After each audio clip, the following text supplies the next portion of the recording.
वक्रतुंड महाकाय सूर्यकोटि संप्रभ निर्विघ्नं कुरु मे देव सर्वकार्येषु सर्वदा सर्वकार्येषु सर्वदा।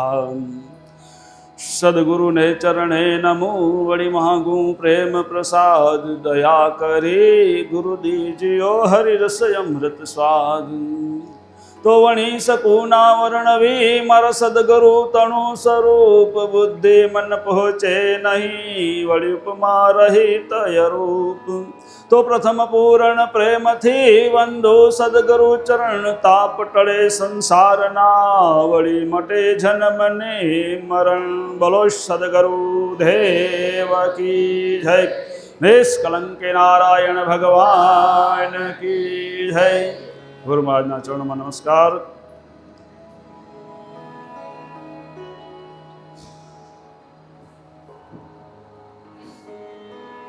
તેમજ આજના આપણા બીજા દિવસીય અનુષ્ઠાનના છઠ્ઠા દિવસના બીજા સત્રમાં ઉપસ્થિત એવા આપણા સંત શ્રી છગન બાપા તેમજ મુખી મહારાજો,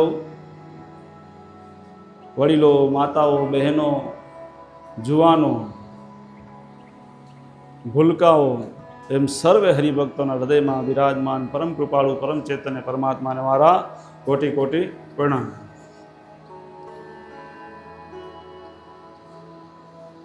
અને અહીં જુવાનો ખાલી મેસેજના માધ્યમથી આવ્યા તો એ બધાને પણ ઘણા ઘણા ધન્યવાદ। અને હમણાં વિનુભાઈ ડૉક્ટરે વાત કરી કે અનેક છિદ્રોવાળો આપણો આ ઘડો છે, તો અનેક છિદ્રવાળો ઘડો એમાં ગમે એ ભરો તો નીકળી જાય, પણ જો પરમ તત્વ પરમાત્માનો જો આનંદ લેવો હોય તો કાંઈ ભરવા જવાની જરૂર નથી અને સાફ કરવાની જરૂર। કારણ કે પરમાત્મામાં જ આપણો ઘડો તો ડૂબેલો જ પડ્યો હોય, પણ અંદર મેલ કચરો જામેલો હોય એટલે પરમાત્માનો આનંદ આપણે લઈ શકતા નથી। કેમ કે અલખમાં ખલક ને ખલકમાં અલખ, તો અલખ એટલે પરમાત્મા, અલખમાં ખલક એટલે શરીર। આપણું શરીર આજે એમ લો કે અનેક છિદ્રવાળો જે ઘડો છે ને એ પરમાત્માની અંદર જ છે, અને આપણા અંદર પણ પરમાત્મા જ ભર્યો હોય। કેમ કે પાણી અંદર ઘડો મૂકો અંદર ડૂબેલો હોય તો એમાં પાણી ભરાવાનું જ હોય, અને આપણે તો પરમાત્માની અંદર જ છીએ। આપણી અંદર પણ પરમાત્મા છે જ, પણ અંદર મેલ જામી ગયો, કચરો જામી ગયો, કચરો કાઢવાની જરૂર, કચરો નીકળે તો આપણું કામ થઈ જાય। તો આપણે પરમાત્માનો આનંદ લઈએ કે આપણો સ્વનો આનંદ લઈએ કે કેમ કે આપણે પણ પરમાત્માનો જ સ્વરૂપ છીએ, પણ આપણે અંદર કચરાના કારણે આપણે પોતાને ભૂલી ગયા, માયામાં આવીને હતા શુદ્ધાત્મા થઈ ગયા, જગતની અંદર કચરો જગતનો ભેગો કર્યો એટલે આપણે બની ગયા જીવાત્મા। તો પાછું શુદ્ધાત્મા થવું હોય એના માટે આપણે કચરો સાફ કરવા માટે આપણું આચરણ સુધારવું પડે। આપણા આચરણ બગડી ગયા, આપણે આમ બહારથી બધા આચરણ બરાબર દેખાતા હોય, પણ આપણા મનના જે લક્ષણો છે ને એ મનના લક્ષણો સુધરે ત્યારે જ સમજી લો કે આપણો ગળો શુદ્ધ થાય। તો આપણો ગળો, અને એટલાનું મંત્રમાં કીધું હે, સ્વામી તમે ઓમકારમાં આપો આપ શક્તિ રૂપી જપાયો જાપ, શક્તિ વેદને ઉત્તમ આચાર, શક્તિ વેદ અને ઉત્તમ આચાર વેદને આધારે આપણે જીવન જીવીએ તો આપણું આચરણ ઉત્તમ બને, અને ઉત્તમ આચરણ થાય તો આપણી અંદર જે ઘડવામાં જે ભરેલો છે જે આત્મ તત્વ પરમાત્મા, એ પરમાત્માનો આનંદ તો માણી શકીએ, નહીતર અંદર છે તો ખરો પણ એનો આનંદ માણી શકતા નથી। અને એ આનંદ માણવા માટે આપણને સદગુરુ મહારાજે ઉત્તમ આચાર વેદને આધારે જીવવા માટે, વેદ શાસ્ત્રોનું જ્ઞાન સમજાવવા માટે એનો સાર કાઢી અને સત્પંથનું સ્વરૂપ બનાવી દીધું હે। આજે ચોથો દિવસ છે સત્પંથના સ્વરૂપનો। તો એ સત્પંથના સ્વરૂપની અંદર આપણે જેને કહેવાય અર્ક કાઢે, અર્ક આયુર્વેદની અંદર દવાઓ આવે ને, સમજી લો કે હળદરનો અર્ક, આદુનો અર્ક, તુલસીનો અર્ક, હવે 100 ગ્રામ હળદર હોય કે 100 ગ્રામ આદુ હોય કે 100 ગ્રામ તુલસીના પાન હોય, એમાંથી અર્ક કાઢે ને માત્ર 2-3 ટીપા જેટલો હોય, પણ ગુણ કેટલો કરે? 100 ગ્રામ જેટલો ગુણ કરે. હવે તમે હિસાબ લો કે 2-3 ટીપા, એમ સદગુરુમાં આજે હે ને આપણે સમજી લો કે બધા વેદ શાસ્ત્રો જે છે ને એને 100% ને બધાને નીચવી કરી અને આપને ટેક પ્રતિજ્ઞાને નિયમ રૂપી અર્ક દઈ દીધો હોય 3 જ ટીપા. એ 3 ટીપા જો જીવનમાં ઉતરી જાય ને તો આપણું ઉત્તમ આચરણ થઈ જાય અને પરમ તત્વનો આનંદ ભોગવવામાં કોઈ આપણે એમ જો રોકી શકે નહીં. પણ આપણા આચરણ અંદર કેવા હે એ આપને પોતને જ ખબર હોય, અને પોતાને ખબર ન હોય તો આપણે આ શાસ્ત્રોનું વાંચન મનન ચિંતન કરવાથી આપણી ભૂલ સમજાય અને એ ભૂલને દૂર કરતા જઈએ તો આપણું આચરણ પોતે સુધરતું જાય. તો આપણે તો કાલે વાત થઈ ટેકના 5મા ચરણની સત્ય પુરુષાર્થ અને પ્રેમ અને પછી સમાન ભાવ અને સમા, તેમાં પ્રેમની કાલે વાત હતી ચાલુ. હવે જો પરમાત્માથી પ્રેમ કરવો તો શોર્ટમાં કહી દો, કાલે બધું એનું વિવરણ થઈ ગયું હતું. પ્રેમ કરવો હોય પરમાત્માથી એની ઓળખાણ કરવી પડે અને પરમાત્મા એટલે આ જે કંઈ દેખાય રહ્યું બધા જ આત્માનો સરવાળો એટલે પરમાત્મા. અને એ પરમાત્માથી જો પ્રેમ થાય તો જ સમજી લો કે આ જગતમાંથી મોહ છૂટે, અને જગતનો મોહ છૂટે તો અંદર આપણો ગળો શુદ્ધ થાય અને અંદર આપણા ગળામાં જે પરમ તત્વ ભરેલું હોય પરમાત્મા, એનો આનંદ તો માણી શકીએ. તો એ આનંદ માણવો હોય તો સમજી લો કે આપણે સમાન ભાવ જગતમાં થાય, અને સમાન ભાવ થાય તો જ પ્રેમ થાય. હવે સમાન ભાવ આપણે જગતની અંદર છે ખરો. આપણે જગતમાં જોઈએ તો આ મારો મિત્ર, આ મારો શત્રુ, આ આવા તેવા ફેલાણા, એના સ્વરૂપને જોયા રાખી રહ્યા. તો એક દાખલો આપું તમને કે સમાન ભાવ કરવો તો આપણે શું કરવું પડે. તો દાખલા તરીકે વેપારી હતા, વેપારી કાપડનો વેપાર કરતા અને વિદેશનો માલ રાખતા, અને વિદેશથી કાપડ મંગાવવા માટે અને વિદેશમાં કંપનીમાં ઓર્ડર કર્યો. જ્યાં કંપનીમાં ઓર્ડર આપ્યો એટલે કંપનીમાં વિદેશથી માલ આવતો એટલે પેકિંગ પણ બરાબર કરવું પડે. એટલે એકદમ સરસ મજાનું પેકિંગ કર્યું અને પેકિંગ કરી અને ગાડીમાં ટ્રકમાં ચડાયો માલ. પણ વિદેશથી સીધી ટ્રક અહીંયા આવે નહીં, એટલે ટ્રકમાંથી સ્ટીમરમાં ચડાયો, સ્ટીમરમાં ભારતમાં આવી, ભારતમાં આવ્યા પછી પાછો એમાંથી ઉતારી વળી ટ્રકમાં ચડાયો, ટ્રકમાંથી ટ્રેનમાં ચડાયો, ટ્રેનમાંથી પાછો વળી ટ્રકમાં ચડાયો, ટ્રકમાંથી પાછો વળી છોટા હાથીમાં ચડાયો. એમ ઉથલ પાથલ થતો થતો એ માલ છેટ વેપારીની દુકાને પહોંચતો, અને વેપારીની દુકાને જ્યાં પહોંચતો ત્યારે રસ્તામાં ઉથલ પાથલમાં ક્યાંય સમજી લો કે કૂતરાએ બિલાડાએ જગ્યા ગંદી કરી હોય ને એમાં ઉથલ પાથલ કરવામાં એવો પેકિંગ બની ગયું, એવું પેકિંગ બની ગયું, આમ જોઈએ ને તો હુગ ચડે. જોયું ન ગમે એવું પેકિંગ થઈ ગયું. અને ક્યાંક ટ્રકમાં ખીલા બિલામાં અટક્યું હશે, ક્યાંક ચીરાયું, ફાટ્યું, જોવું ન ગમે એવું ચિત્રા જેવું થઈ ગયું પેકિંગ. હવે એને ફેંકી દેવાય? એને ફેંકાય તો નહીં, કેમ કે અંદર રૂપિયા ખર્ચ્યા હતા. રૂપિયા ખર્ચ્યા હતા એટલે કેમ કે આપણે મહેનત કરી, પસીનો કરીને મહેનતના પૈસો હોય ને એટલે એમ લો કે ફેંકાય નહીં. પણ આપણે આ ભગવાને દીધું હોય ને, ફ્રીમાં દીધું હોય આ બધું, ને આપણે ફ્રીવાળા પેકિંગ એ જ જોયા રાખીએ. ફ્રીમાં માલ મળ્યો હોય ને એની કદર હોય નહીં. તો આપણે ત્યાં એને જ્યાં પેકિંગ ખોલ્યું અને પેકિંગ ખોલ્યું ત્યાં અંદર ટનાટન 200 રૂપિયા મીટરવાળું કાપડ નીકળ્યું. હવે ત્યાં આમ તો પેકિંગની કિંમત કરવાની કે માલની કિંમત થાય? માલની કિંમત થાય કે અંદર જે સમજો માલ હતો જે કાપડ એ સમજો કે એની કિંમત કરાય, પેકિંગની કિંમત ન કરાય. એમાં આપણે પણ જગતની અંદર જો માલની કિંમત કરતા થઈ જશું તો આપણે સમજો જગતમાં સમાન ભાવ થઈ જશે. પણ માલની કિંમત કરતા આવડે તો માલ છે શું? તો બધાએ ઘડા તો સમજી લો કે ભગવાને જ ઘડેલાય, અને બધાએ ઘડાની અંદર પોતે પરમાત્મા સ્વરૂપ અંદર આત્મ તત્વ ભરેલું છે. સમજી લો કે ગમે એ સમજી લો કે પણિયારી હોય, કુએ પાણી ભરવા જાય, વાસણ ભલે અનેક હોય પણ બધાની અંદર પાણી તો એકનું એક જ હોય. એ જ તત્વ પરમાત્મા તત્વ બધામાં હે. તો તુજમાં રામ, મુજમાં રામ, સબ મેં રામ સમાયા હે, સબસે કર લો પ્યાર કોઈ નહીં પરાયા હે. તો આવો ભાવ થાય ત્યારે એ પરમ તત્વનો આનંદ મેળવી શકાય. ત્યાં સમજી લો કે અંદર છે પરમાત્મા, અંદર જ છે, પણ આ ભાવ આપણો બીજો અંદર મેલ ગરી ગયો હોય. કામ, ક્રોધ, અહંકાર, અભિમાન, મારું તારું, ઈર્ષા, દેખાય, XYZ, એ બધો કચરો છે ને એ સાફ કરવા માટે આ સદગુરુ મહારાજે 3 અર્ક કાઢી વેદોનું અને 3 ટીપા ખાલી દઈ દીધા. ટેક પ્રતિજ્ઞા નિયમ જો તમારા જીવનમાં ઉતારી દો તો તમે સતને પાત્ર, સતને યોગ્ય બની જાઓ. સત્ય એટલે પરમાત્મા, પરમાત્માને યોગ્ય બની જાઓ. તો સમાન ભાવ, તો પછી એમ લોકો એ અંદર જોવાનું, અંદર કોણે?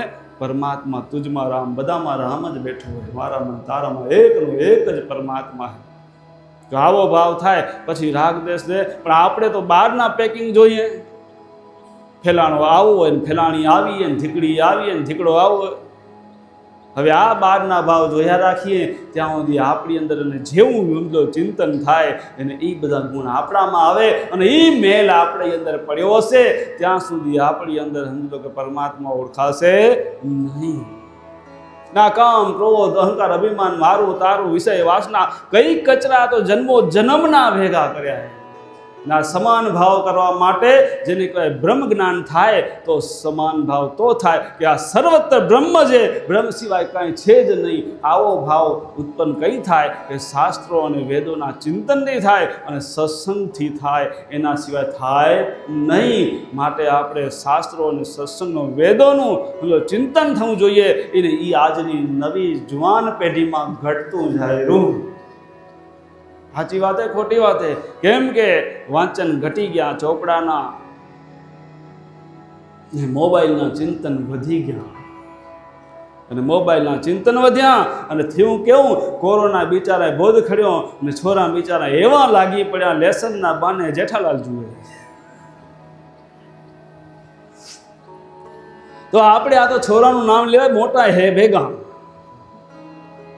છોરાનું નામ લે પણ મોટા એમાં જો રાવ અમારા કને ખાય ખરા કે મહારાજ છોરા મને એની મોબાઈલમાં ચોટ્યા પણ એને બહુ જ આજે ને કાને સમજાવો તો ખરા. એ છોરાને સમજાવવા જઈને એના પહેલાં છોરા કહી દે મમ્મીએ જુવેરા ને પપ્પાએ જુવેરા. કરવું શું? કેને સમજાવવા? છોરાને સમજાવવા કે મમ્મી પપ્પાને સમજાવવા? છોરા રાજી થઈ જાય. પણ પોતા માટે કરવાનું હોય અને ખરેખર જો આ 1,84,ના ફેરામાંથી છૂટી અને ખરેખર આપણે સાચી શાંતિ આ જગતના દુઃખ સુખમાંથી છૂટી પરમ આનંદને પરમ તત્વને મેળવવું હશે તો આપણે આ વેદ શાસ્ત્રના આધારે આપણું આચરણ હોવું જોઈએ. તો જ આપણું મન શુદ્ધ થશે અને શુદ્ધ થશે તો પરમાત્માનો આનંદ મળશે. આપણે બહેર દ્રષ્ટિ થઈ ગઈ, બહારના ગુણ જોશું અને જેવું જોશું તેવું આપણામાં ગુણ થાવશે અને આપણા વિચારો એવા બનશે. તો આપણે ક્યાં ભગવાનથી કેમ છૂટા થતા જઈ રહ્યા? શાસ્ત્રનું વાંચવાનું મન કેમ નથી થતું? શું કામ આળસ થાયરું? એનું કારણ શું? તો એક દાખલો દઉં. ભાગવતની અંદર અજામિલ નામનો એક બ્રાહ્મણ હતો. એનો એક દાખલો ભાગવતમાં આવેલો. અજામિલ નામનો એક બ્રાહ્મણ એકદમ સમજી લો ભક્તિ ભાવનો, નાની ઉંમર હતી અને નાની ઉંમરમાં ભક્તિ ભાવ કરે, વેદ શાસ્ત્રનું પઠન કરે, ગીતાના પાઠ કરે, આવો બ્રાહ્મણ. હવે એ બ્રાહ્મણ રોજ ભગવાનની સેવા પૂજા આરતી કરે એવો. અને અત્યારે જેવી સગવડ નથી. પહેલાં તો લાકડા કરવા જવા પડતા, પાણી ભરવા જવા પડતા, એ સમયની વાત. હવે એ બ્રાહ્મણ આ પૂજા પાઠ કરતો, એટલું કરતો અને એક વખત જંગલની અંદર લાકડા કરવા ગયો. અને લાકડા કરવા ગયો તો અને લાકડા કરવા ગયો રસ્તામાં એક નબળા વિચારવાળા દ્રશ્યો જોયા. વેશ્યા હતી અને ત્યાં વેશ્યાવૃત્તિ કરતી હતી. દ્રશ્ય જંગલની અંદર જોયું, એની દ્રષ્ટિમાં પડ્યું અને દ્રશ્ય જોયા પછી ઘરે આવ્યો. અને ઘરે આવ્યા પછી જ્યાં સમજી લો કે ભગવાનનું દેવ આરતી કરે, પૂજન કરે અને ધ્યાનમાં બેહે, માળા કરે, એનું ચિત્ત ત્યાં હાલ્યું જાય. એનું ચિત્ત ભગવાનમાં લાગવા માંડ્યું, દૂર થવા માંડ્યું. ભગવાનમાં મન ન લાગે. એવું પેલું ખરાબ દ્રશ્ય જે જંગલની અંદર જોયું હતું એ દ્રશ્ય એની નજરની સામે આવે અને એમ કરતાં કરતાં એના વિચારની અંદર ઉતરી ગયું, એની મનની અંદર ઉતરી ગયું અને પોતાના વિચારો બદલવા માંડ્યા. ભગવાન ભાવથી દૂર થવા માંડ્યો, ભક્તિ ભાવથી દૂર થવા માંડ્યો અને સમજો જગતના પ્રપંચ તરફ વળ્યો અને એ પણ સમજો વેશ્યાગમન કરતો થયો. એમ કરતાં કરતાં ઘરે વેશ્યા પણ લઈ આવ્યો. ઘરે વેશ્યાને રાખી અને સમજો કે પોતે ખાણી પીણી ધીરે ધીરે બધે ઉતરતો ગયો અને આખું જીવન એનું ખાલી એક આ દ્રશ્યના કારણે દ્રશ્ય આંખથી જોયું એક નબળું દ્રશ્ય, અને આંખ બગડી એની, અને આંખ બગડી એટલે મન બગડ્યું, અને મન બગડ્યું એટલે એનું જીવન બગડી ગયું. તો આપણે સમજી લો કે આ બધા મોબાઈલની અંદર કેટલા ડખા આવતા હોય કે ના આવતા હોય, અને આપણે બધાએ ભગત થવું હોય, ભગવાનને મેળવી લેવા હોય, બધાને પોતાના આત્માનું કલ્યાણ કરવું હોય. આ અત્યારનો કળજુગનો જો રાક્ષસ હોય ને, તો આ હે ભગવાનને દૂર કરનારો જો મોટામાં મોટો મુખ્ય રાક્ષસ આ હે અત્યારે દૈત કાળીગોના ચેલો. દૈત કાળીગો તો હજુ કે હવે આવશે, પણ એના ચેલા મોરથી મૂકી દીધા આ દુનિયાની અંદર. અને એનો જો પ્રધાન ચેલો હોય ને, તો આ મોબાઈલ અત્યારે કઈ કાઢી ગયાનો કે જઈને ચરપટ ચાળા કરશે. એ આવેલું બુધા અવતારની અંદર આ ચરપટ ચાળા કરતો આવ્યો હોય, અને આપણા માથા ફરાવી નાખશે, અને ભગવાનથી દૂર કરી નાખશે. આપને એ ખબર નહીં પડે. આપણે બાકી તો બધું બરાબર દેખાશે, ધંધા રોજગાર કરો ને મોજ કરો ને જલસા કરો, બાકી સમજી લો કે જે થવાનું થાય. તો આ અજામિલ, અને અજામિલનો મતલબ શું થાય? અજામિલ શબ્દ છે, એનું નામ અજામિલનો મતલબ થાય બે શબ્દનો જો સંધિ શબ્દ હે. અજ એટલે ઈશ્વર, અને અજા એટલે માયા.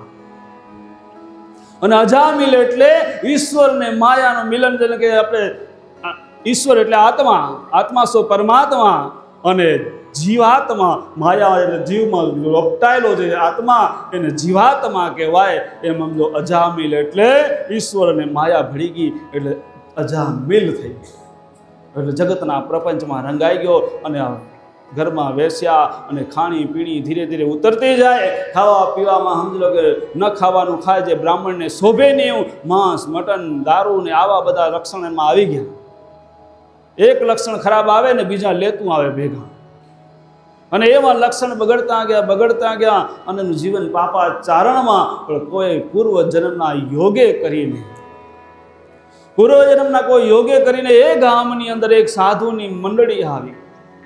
એ સાધુની મંડળી ત્યાં આવી, અને સાધુની મંડળી આવી એટલે ગામની અંદર પહેલા પ્રવેશ કર્યો. ગામમાં પહેલા ને શરૂઆતમાં ઝાડમાં હોય, વડના મોટા લીમડાના નીચે ઓટા હોય, ત્યાં બેઠા હોય, જેને કહેવાય ઓટા તોળિયાવાળા. આપણે કંઈ હાલજો મંદિરમાં હાલીએ કે આશ્રમમાં હાલીએ, સત્સંગ કરીને બેઠા હશું, ભગવાન ભજન કરશું, નારે ના ના ફાવે. ઓટે બેઠા ફાવે જેને. આ એવા ઓટે બેઠા હતા, ઓટા તોડવાવાળા કહેવાય ને, બેઠા બેઠા ઓટા તોડે. હવે એ બેઠા હશે, ત્યાં આવીને સાધુઓએ કીધું કે ભાઈ તમારા ગામમાં કોઈ ભગત ખરો કે જે અમારી આ સાધુ મંડળીને ભોજન પ્રસાદ કરાવે એવો? અને આ બધા હતા જરાક ટીખિયાળ, જેને કહેવાય મસ્કરા. એને કીધું આ સાધુઓથી આપણે મસ્કરી કરીએ. અને મસ્કરી કરવાના વિચારથી નકો અજામિલની શું કે શેરીમાં કોઈ વટાય નહીં ઉમાંથી સાધુ બ્રાહ્મણ. પણ આને કીધું કે આ અમારા ગામમાં અજામિલ છે ને, એ બહુ ભગત, કે એના ઘરે જશો તો તમને ભોજન પ્રસાદનો મેળ પડશે કે. અને આ વિચાર કરીને ભલે ભાઈ ક્યાંથી તો કે આ રસ્તામાં સીધા હાલા જાઓ, પછી છેલ્લે આમ ગલી વળે ત્યાં હાલા જજો, ને આગળ જશો તો ત્યાં અજામિલનું ઘર હશે, ત્યાં પૂછી જોજો. ઉમાં આગળ હાલાજારા સાધુની મંડળી જાહેરી, અને જતાં આમાં જોયું ત્યાં દરવાજાના ઝાંપે કોઈ સ્ત્રી ઊભી હતી. એને પૂછ્યું કે અજામિલનું ઘર ખરું? એ કે હા અજામિલનું જ ઘરે. એના ઘરે જે વેશ્યા હતી એ વેશ્યાએ કીધું કે હા, કે અમે અહીંયા સાંભળ્યું કે અજામિલ ભગતે એના ઘરે જશું તો અમને ભોજન પ્રસાદ મળશે. તો પેલી વેશ્યાના મનમાં વિચાર આવ્યો, આખું જીવન મેં કાંઈ સત્કર્મ કર્યું નથી, ખોટું જ કર્યું હે, પણ આજે મારા કેવા ભાગ્ય કે સામે ચાલીને આ સાધુઓની મંડળી આવી. ન કોઈ સાધુ એવી જગ્યાએ જાય નહીં, પણ સામે ચાલીને સાધુ આવ્યા. તો આજે મારાથી જે એમ લો કે પુણ્ય થાય, આજે પુણ્યનું જે ભાથું બંધાઈ બાંધી લઉં, આજે ભાગ્ય મારા ખોલ્યા લાગે. એ કીધું આવો પધારો. આંગણામાં પધાર્યા, અને કાચું સીધું લઈ, અને પેલા સાધુઓએ રસોડું બનાવ્યું, સરસ મજાનો પકવાન રસોઈ જે બનાવી, અને પેલા ભગવાન ઠાકોરજીને જમાડ્યા, અને પછી પોતે પ્રસાદ લીધો. એ ખબર નથી કે આ વેશ્યા હે, અને એ ખબર નથી, અને એમ ખબર નહોતી એટલે બેજામાન પ્રસાદ થઈ ગયો ભોજન. અને આ જંગલમાં શિકાર કરવા ગયો તો અજામિલ, અને શિકાર કરીને પાછો આવ્યો. તો એ ઘરે હાજર હોય તો સમજો કે આંગણામાં પગ દેવાય ન દે. અને આ જ્યારે પાછો આવ્યો, જોયું તો આંગણામાં બ્રાહ્મણો સાધુઓ બેઠા હે. સાધુઓને કીધું તમે અહીંયા કેમ આવ્યા, કે આ ભોજન કરીને પરવાળા ભોજન કેમ કેને આપ્યું? કે આ તમારા ઘરવાળા ભોજન આપ્યું. તો કે હું હતો નહીં માટે તમને આ ભોજન પ્રસાદ મળ્યો, હું હોત તો તમને આંગળામાં પગ દેવાય ના મળ્યો. થાવ રવાના, અહીંયાથી નીકળો, કે હમણાં જ એમનો ધોકો ખણીને નકો દઈશ તેડાવાળા. અરે ત્યારે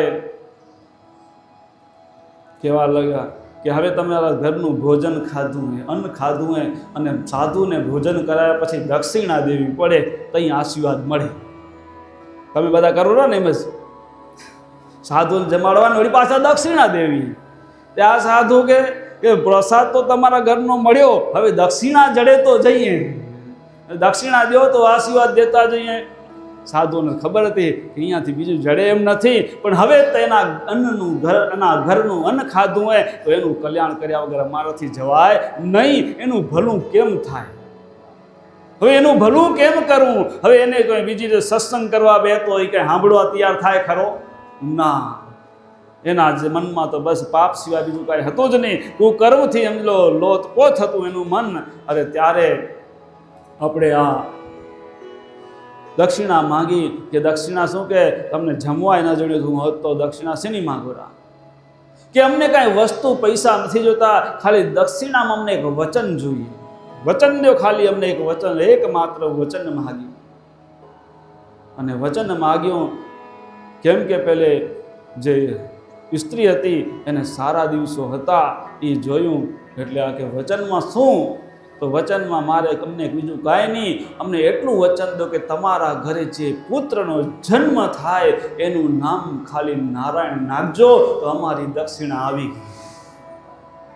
કે એવું હે તો કાંઈ વાંધો નહીં, એમાં કરવામાં મને કાંઈ ખર્ચો નથી ને કાંઈ વાંધો નથી. હવે જાઓ વહેલા, આ વચન દીધું, બસ જે દીકરો જન્મશે એનું નામ બસ નારાયણ નાખશે. એ વચન અમારું બસ. ત્યાંથી સાધુઓ ઉપડ્યા, એની મંડળી લઈને જ્યાં જવાના હતા ત્યાં ગયા સાધુઓ. અને આ બાજુ સમય જતાં 9 માસ પૂરા થયા, ગર્ભને અને દીકરાનો જન્મ થયો. અને દીકરાનો જન્મ થયો અને સાધુના વચનને લીધે દીકરાનું નામ નારાયણ નાખ્યું. હવે દીકરાનું નામ નારાયણ નાખ્યું અને એમ કરતાં દીકરો મોટો થવા માંડ્યો. અને છોરાનમાં આપણે બધા ગમે એ હોય, બધાને પ્રેમ કેવો આવે? છોરા રમાડવાનો આવે ને, એ છોરાને દીકરાને રમાડે, નારાયણ નારાયણ નારાયણ નારાયણ કરે પડ્યા. હવે તો બધા નામ કેવા આવી ગયા એ ખબર નથી. 2 અક્ષર ટૂંકા શોર્ટકટ ગોતે અને કેવા અમે તો ભૂલી જઈએ. ઓલટા પેલા લાંબા નામ ઓલટા યાદ રહી જતા, હવે ટૂંકા નામ યાદ રાખવા ઓખા એવા એવા આવી ગયા. હા, પિન્ટુન જીન્ટુન ઉન તેમ કેવા ને કેવા આવે, કેવા કેવા નામ આવે. ખબર નહીં નામનો અર્થ ખબર હોય કે એમને અર્થ વગર નાખી દો. નામ અર્થ ખબર હોય કે એમને નાખી દો. પણ પહેલાં તો કેવા હખર હતા, રામજી ને કાનજી ને, હે બાપા, સામજી ને. સામજી એટલે સાંભળ્યો, સામજી ભગવાનના નામ નાખતા. માધવજી, વળી એ માધવ એટલે ભગવાન, વળી પાછું એને ઉપનામ આમ જયારે કે મોટપથી બોલાય, માધવજી. આ બધા ભગવાનના નામ. ત્યાં આને નારાયણ કીધું, નારાયણ નામ નાખ્યું. અને પ્રેમથી લાડકોડથી નારાયણ નારાયણ નારાયણ આખો દી રમાડે ને બોલે ને પાછળ દોડે, કાલું ગેલું. છોરો બોલતા શીખ્યો. એમ કરતાં કરતાં દીકરો મોટો થવા માંડ્યો. અને એમ કરતાં કરતાં સમજણો થયો, જુવાન થયો. આમ કરતાં દિવસો વીતતા જતા હતા. અને આનું તો જીવન છે ને પાપા ચરણમાં ભરપૂર રંગાતું જતું હતું. ખોટું કરવું, ચોર્યું કર્યું, ઊંધા જ કામ કરવાના, ન ખાવાનું ખાવું, આવું અજામિલ કરતો જતો હતો. અને ચોરીનું ઉલટે બહુ કરતો. એટલે એક દિવસ યમરાજાએ ઓર્ડર કર્યો જમદૂતોને કે જાઓ, કે અજામિલના પાપ બહુ વધી ગયા, એને આ પૃથ્વી લોકમાંથી બંધીક બનાવીને ઉઠાવી આવો, એના જીવાત્માને લઈ આવો યમલોકમાં. અને યમલોકમાં જ્યાં લેવા માટે જમદૂતો આવેરા. અને અજામિલ હૂતો હતો. અને જ્યારે જમ આવે ને ત્યારે છેલ્લી ઘડીએ દ્રશ્ય દેખાય કે જમલોકોનું દ્રશ્ય જોયા છે ને આ ફોટામાં. આમ મોટા મોટા દાંત હોય, આમ જોઈને બીક લાગે એવા મોટા મોટા દાંત ને સિંગણા ને એવા. કેવો ત્યાં જોયા ફોટા યમદૂતોના? હા, જોયા હે. તો એવા આવે જો ખોટા કર્મ કર્યા હોય તે લેવા. હવે એ બધા સમજી લો કે આગળ આવ્યા યમદૂતોને, આને અજામીને લાગી બીક. હવે જીવનમાં કેદી ભક્તિનું તો નામે ન જાણે, ભૂલી ગયો તો ભાન સમજી લો કે, અને જીવનમાં ભક્તિ ભૂલી ગયો તો, પણ દીકરાને યાદ કરવા માંડ્યો કે નારાયણ મને બચાવો, અહીંયા આવો, કે મને આ લેવા આવ્યા એ રાક્ષસો, મને બચાવો, કે નારાયણ મને બચાવો. હું હાથમાં દોરડું ને હથિયાર લઈને આવ્યા હતા, એટલે કે મને બચાવો, નારાયણ મને બચાવો, નારાયણ મને બચાવો, નારાયણ મને બચાવો. આ રડું કરતા હતા ને, વૈકુંઠમાંથી નારાયણ એના દૂતોને મૂક્યા, જાઓ. દેવદૂતોને કીધું કે તમે આ જીવ આપણો હે, જાઓ એને બચાવો. કે હવે જમદૂતોને લેવા ગયા, જમદૂતોના હાથમાંથી છોડાવો એ જીવને. આ હકીકતની વાત એવો, આપણે એમ લો કે આપણા જીવનની અંદર છેલ્લી ઘડી એમ લો કે નબળા ઘટલે મેં એટલા કામ કર્યા, પણ છેલ્લી ઘડીએ જો આપણું મન જો ભગવાનમાં રંગાયેલું હોય ને, તો જમને પણ પાછું વળવું પડે. જ્યાં ભગવાનની ભક્તિ હોય ત્યાં જમદૂતો ટકી શકે નહીં. પણ એમ લો કે કોઈક ભાગ્ય પૂર્વજન્મનો યોગ હોય તો આવું પ્રાપ્ત થાય, નહીં તો આખી જિંદગીમાં ભક્તિ ના કરી તો છેલ્લી ઘડીએ ભગવાન યાદ આવે નહીં. તો નાનપણથી ભગવાનમાં મન રંગેલું હોય તો યાદ આવે. તો આ નારાયણ નારાયણ બચાવો બચાવો, તો નારાયણ એના દેવદૂત મૂક્યા, અને દેવદૂતો આવીને પેલા જમદૂતોને ખબરદાર કે આને અહીંયાથી લઈ ગયા તો તમે પાછા જાઓ. હવે જમદૂતો કે આ તો અમને યમરાજનો આદેશ છે કે આને લઈ જવાનો માટે અમે એને લેવા આવ્યા, કે એની તો હજી આયુષ બાકી છે, 12 વર્ષની આયુષ બાકી હતી. હું કીધું ને કે પાપે કળજુગની આયુષ ઘટશે, એમ પાપ કરે એની આયુષ ઘટી જાય. તો પાપે આયુષ ઘટશે તો આને એમ લોકો પાપ ઘણા થઈ ગયા, માટે યમરાજા એને લઈ આવવાનું કીધું. એ ભલે કીધું હોય, પણ અત્યારે એને હમણાં નારાયણને યાદ કર્યા હે, માટે હવે આ જીવ નારાયણનો હે. હવે તમે અહીંથી જાઓ પાછા, હવે તમને જીવ આ મળશે નહીં, કે આ જીવ ભગવાને અમને મોકલ્યા એને બચાવવા માટે, તમારા હાથમાં છોડવા માટે. અને ત્યાંથી પાછા ગયા જમદૂતો, અને આ દ્રશ્ય બધું જોતો તો કોણ? અજામિલ હૂતો કે મને લેવા આવ્યા હતા જમદૂતોને, આ દેવદૂતો આવીને મને બચાવી ગયા. અને કે ભાઈની જે ચર્ચાથી દીઠી સાંભળી કે 12 વર્ષની મારી આયુષ બાકી છે, ખાલી મેં મારા દીકરાને યાદ કરતો હતો, અને અસલ નારાયણે દેવદૂત મૂકી દીધા. મેં તો નારાયણ મારા દીકરાનું નામ લીધું હતું. નારાયણ બચાવ, નારાયણ બચાવ. અને આ ભગવાન નારાયણે આજે મને બચાવ્યો જમલોકમાં જતા. અને જો હું આજે જમલોકમાં ગયો તો મારા પાપના કર્મ દંડ ભોગવા પડ્યા હોત. હવે જે થવાનું આટલાથી થયું, પણ એને પસ્તાવો થયો કે આખી જિંદગી મેં મારી બરબાદ કરી દીધી. કેટલી? આ એક દ્રશ્યથી આંખ બગડી તો મન બગડ્યું, ને મન બગડ્યું તો જીવન બગડ્યું, આખું જીવન બગડી ગયું. પણ આ દ્રશ્ય જોવાથી એનું હૃદય પરિવર્તન થયું, અને હૃદય પરિવર્તન થયું. અને એટલે એને મનથી નક્કી કર્યું કે જો નારાયણના નામથી જો જમદૂતો પાછા જતા હોય તો ખરેખર હકીકતમાં જો ભક્તિ કરું સાચા ભાવથી, હૃદયથી, તો મારું શું થાય. અને એમ કરીને ઘરમાં પછી જઈ અને કહી દીધું ઘરવાળાને કે આ હવે આજથી હું આ જે કંઈ છે ઘર બાર બધું એ તમારું, બસ હવે મને આ તમારા ભેગું રહેવું નથી. આજથી હું જવરો કોઈ જોગી લોકોના શરણે જઈ, કોઈ મહાપુરુષના, અને મારે ભગવાનની ભક્તિ કરવી છે. અને ઘર છોડી અને જંગલમાં ગયો, એ મહાપુરુષને શોધી, મહાપુરુષના શરણે જઈ દીક્ષા ગ્રહણ કરી, અને એના શરણે ગઈ અને બ્રહ્મ જ્ઞાનની પ્રાપ્તિ કરી, અને ભક્તિ કરી. અને 12 વર્ષની ઉંમર બાકી હતી, એ 12 વર્ષમાં એના જન્મના જે કંઈ કર્મના બંધનો હશે એમાંથી મુક્ત થઈ ગયો, અને આખા પૂર્ણ જન્મના પાપના કર્મમાંથી મુક્ત થઈ અને નિર્મળ શુદ્ધ થઈ ગયો. અને એને પરમાત્મા વૈકુંઠમાંથી દેવદૂત આવી અને વૈકુંઠમાં એનો વાસ મળ્યો છેલ્લી ઘડીએ. એટલે આપણે આપણા જીવનની અંદર આ આંખને ક્યાં વાપરવી એ સમજીને વાપરજો, નહીંતર આપણું પણ મન બગડશે, અને પછી જીવન બગડી જશે, અને આ મનુષ્ય દેહ એળે જશે. તો આ મનુષ્ય દેહ એળે ન જવા દેવો હોય તો પહેલું તો સમજી લો કે આપણે જોવું તો ઉત્તમ જોવું, સાંભળવું તો ઉત્તમ સાંભળવું, અને વાંચવું તો ઉત્તમ વાંચવું. જે કોઈ હોય બધું ઉત્તમ કરશું તો આપણું પણ જીવન ઉત્તમ બનશે. એટલે આમાં કીધું ને શાસ્ત્રમાં, શક્તિ વેદ ઉત્તમ આચાર. આચર એટલે કે આચરણ, વેદને આધારે જો આપણું આચરણ હશે ઉત્તમ, તો આપણું જીવન ઉત્તમ બની જશે. ઉત્તમ જીવન બનશે તો જ આપણું કલ્યાણ થશે.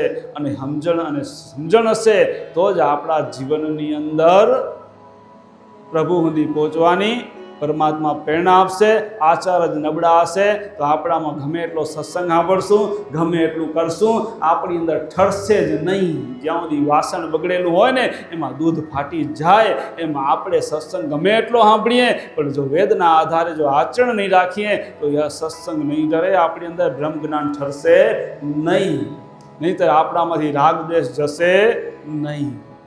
તો આ સમાન ભાવ થશે તો પ્રેમ થશે, એટલે બ્રહ્મ સ્વરૂપ જગત દેખાશે, બધામાં બ્રહ્મ છે, બધામાં પરમાત્મા છે, બધામાં રામ છે, એવું થશે ત્યારે જ આપણી અંદર જેને કહેવાય સમાન ભાવ આવશે અને ત્યારે પરમાત્માથી પ્રેમ સાચો થઈ શકશે, નહીંતર પરમાત્માથી પ્રેમ થશે નહીં.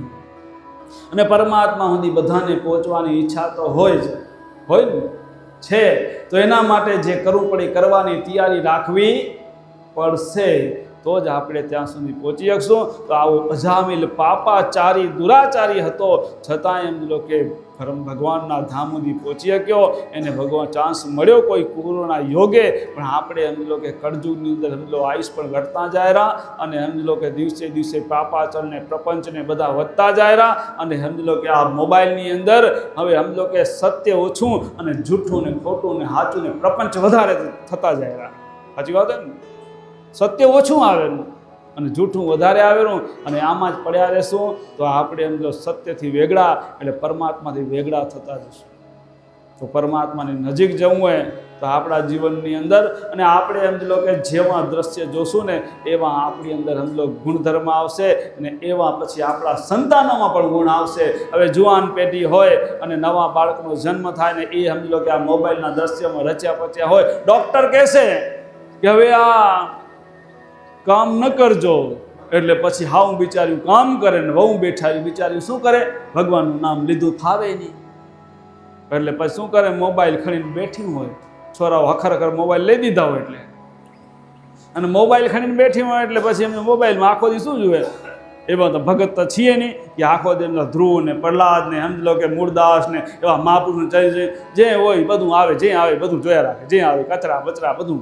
અને પછી સમજી લો બાળક જન્મે ને એ પછી સમજી લો કે એવા જ થાય, સમજી લો તોફાન કરે ને ડિસ્કા કરે ને એવા જ હોય બાળકો. અને બાળકો અમારા ગુરુમાં જ કહેતા હો,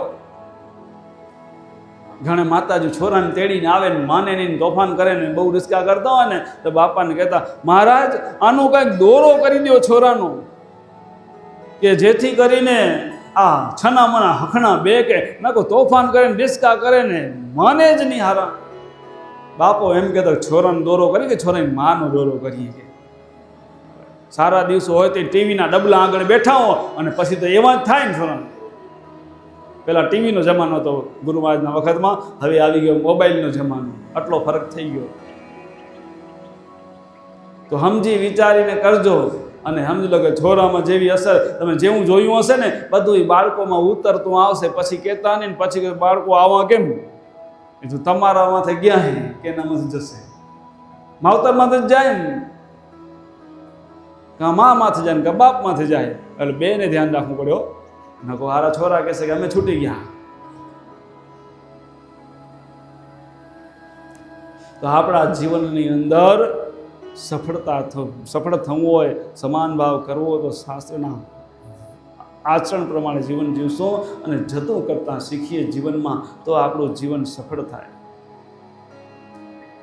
જીવનને સફળ બનાવવું હોય તો જતું કરતાં શીખવું, એટલે કે સત્ય પુરુષાર્થ પ્રેમ સમાન ભાવને જો સમા કરતા નહીં આવડે તો સમાન ભાવ કાંઈ બી થશે જ નહીં.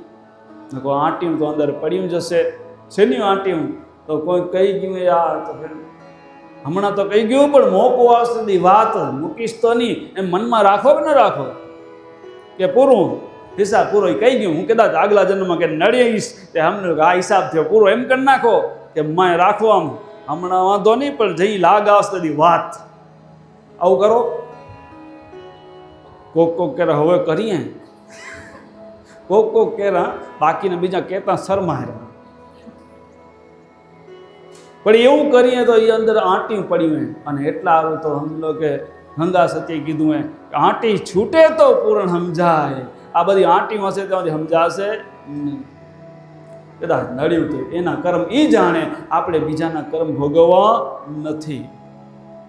તો આપણે સમાન ભાવ કરવો અને આપણે બ્રહ્મ સ્વરૂપ થવું હોય, શુદ્ધ થવું હોય, તો આપણે જેવું ચિંતન કરશું એવું તો આપણે પરમાત્માનું ચિંતન કરવું જોઈએ. નહીં તો શિક્ષાપત્રીમાં પણ સદગુરુમાં કીધું હે, પર સ્ત્રી ગમન કરવું નહીં અને ભૂંડી નજરે જોવું નહીં. ભૂંડી નજર, જો ખરાબ નજરથી જોશો તો વિચારો બગડશે.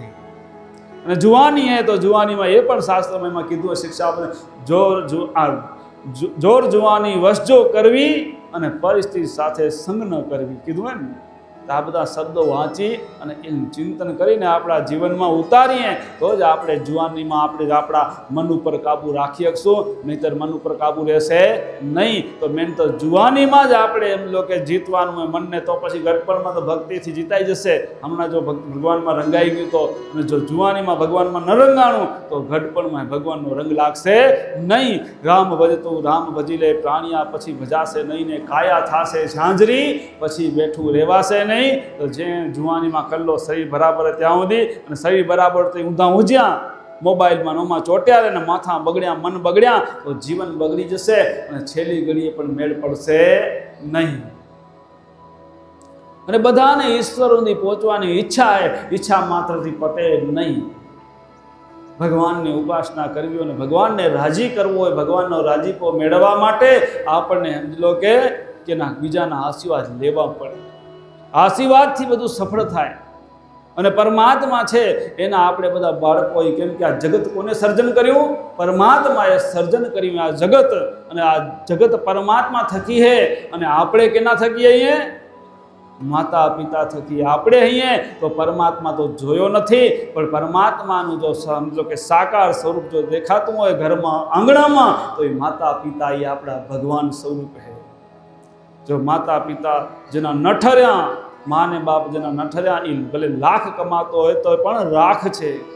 લાખો કમાતા હો પણ જો મા બાપની આંતળી છારી ન હકો તો એ લાખ નહીં પણ રાખે, તો આપણે એની કોઈ ગમે એટલા કમાવો એની કંઈ કિંમત નથી. તો ભગવાન પણ રાજી થનારો નથી. તો ભગવાનને રાજી કરવું હોય તો પેલા માતા પિતાની કૃપા જણી કરીને આશીર્વાદ મળવાની. તો એટલા માટે જોયું હોય તો એને ખ્યાલ હોય તો પંઢરપુરની અંદર એક ભક્ત થઈ ગયા, પુંડલિક ભક્ત. ખબર હે ને છરો? પુંડલિક ભક્તનું નામ સાંભળ્યું હે? નથી સાંભળ્યું? તમે તમે ખુશીબેન ના કેરા નથી સાંભળ્યું? સાંભળાવી દઈ. તો એ ભક્ત કેવા થઈ ગયા કે માવતરની સેવા કરી હતી. ભગવાનની ભક્તિ નથી કરી, પણ માવતરની સેવાથી એને ભગવાન મળ્યા હતા. એ કેવું કહેવાય? તો એ માતા પિતાનો એક ને એક દીકરો હતા, પુંડલિક એનું નામ. અને એ એના જીવનમાં એના માવતરને ભગવાને મોડો ખોડો ભર્યો હતો, એટલે મોડો દીકરો દીધો. અને મોડો દીકરો દીધો, અને જેટલા સંતાન મોડા થાય ને એટલો સમજો સંતાન થયા પછી એમાં લાડકોટ વધારે આવે, ભાવ પ્રેમ વધારે આવે ને. તો એકદમ લાડકોટથી દીકરાને ઉછેરીને મોટો કર્યો ને જુવાન થયો દીકરો. અને જુવાન દીકરો થયો એટલે એમ લો કે પરણાવા યોગ્ય થયો. હવે પરણાવા યોગ્ય દીકરો થયો એટલે પછી વેવિશાળ ગોત્યું અને હકપણ કર્યું અને પછી લગ્ન થયા. અને જ્યારે લગ્ન થયા અને લગ્ન કર્યા પછી જ્યારે વહુ ઘરે આવ્યા અને વહુનો સ્વભાવ પૂરો કંઈ ખબર પડે કેવા હે. તે વહુનો સ્વભાવ એવો મન મોજીલા ને આળસુ, મજા એમ કરું ને પાછા આળસુ. હવે આવો સ્વભાવ વહુનો. આપણે પુંડલિક આખો દિવસ ધંધો કરવા જાય, કામ કરવા જાય, અને આ ઘરે બેઠા બેઠા રોટલા બોટલા ખાઈને વાસણ બાસણ બધા હેઠા ઢગલા કરતા આવે. વાસણે કાણામાંથી ધોવાય નહીં, બધું હેઠવાળો પડ્યો હોય. અને પુંડલિક આખો દી ધંધો કરી. પહેલાં કાંઈ ઓફિસું નહોતું કે એસી ઓફિસમાં બેવા જડે. પહેલાં ખેતી કામ ને મજૂરીને આવું હતું. એટલે એ આખો દી ગમલો ધંધામાં હુરે થઈને આવ્યો હોય, થાક્યો પાક્યો, અને ઘરે આવે એટલે ઘરવાળા કહેશે આ જરાક વાસણ રહી ગયા ધોઈ નાખજો ને. એટલે પુંડલિક એટલો કયાગરો વિચારો વાસણ ધોઈ નાખે. માં બેઠા બેઠા જુએ પડ્યો, દીકરો કામ કરી પડ્યો. કેમ કે ડોવાની ઉંમર મોટી હતી, દીકરો મોડો દીધો એટલે એનાથી બહુ કામ થાય નહીં. એટલે આ પાયા કે વહુ આમ કરે, દીકરાને ઓર્ડર કરે, દીકરો બીજા વાસણ ધોઈ નાખે. વાસણ ધોવાઈ જાય એટલે વળી કહેશે હું ખીચડી ચડાવું ને ત્યાં ઝાડુ કાઢી નાખો ને, વળી ઝાડુ એ કાઢી નાખે. આમ બધા ઓર્ડર હાકલે. આ બિચારો ડાયો કયાગરો ઘરવાળોનો, જેને અત્યારની ભાષામાં કહેવાય જોરુકા ગુલામ. તો જોરુકા ગુલામ તો સમજલક બિચારો જે કેમ કરતા હોય ને અત્યારે કરવું પડે એવું હોય, નહીં તો હારા લોચા પડે નહીં. છોરા હવે કે ના, અરે એવું કરવાનું નહીં. આપણે આખો દી ધંધામાં ઉરે છે ને, ભગવાન નામ લેવાનું વહેલા આવી જાય તો, અને જો આવું હરુભરું કરતું પડતું ને ત્રાસ દે તો નહીં કરવાનું. શું કરે કરીને કરે શું? થેલો ખણે ને, થેલો ખણી જાય તો કઈ વાંધો નહીં, ઉપાધિ મટી. નરસિંહ મહેતા ગોળ કરવાનું, હાલે આવજો મારા કને.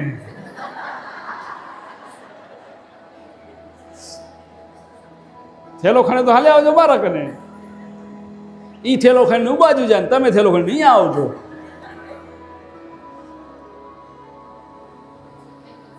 એકવાર કરી તો જોજો એમ.